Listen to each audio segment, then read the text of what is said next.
Friends, నేను మీ రామచంద్రని మాట్లాడుతున్నాను. So ఈరోజు నేను ప్రజెంట్ ఇప్పుడు ఉత్తరప్రదేశ్ స్టేట్లో ఉన్నాను.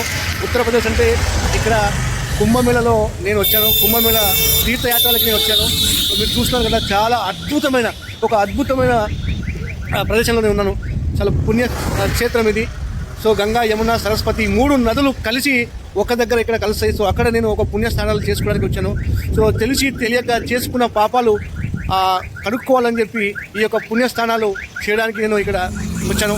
సో చూస్తున్నారు కదా, ఇది మన యొక్క పుణ్యస్థానాల యొక్క నది ప్లేస్. ఇది గంగా, యమున, సరస్వతి 3 నదులు కలిసి ఇక్కడ ప్రవహిస్తాయి అన్నట్టు.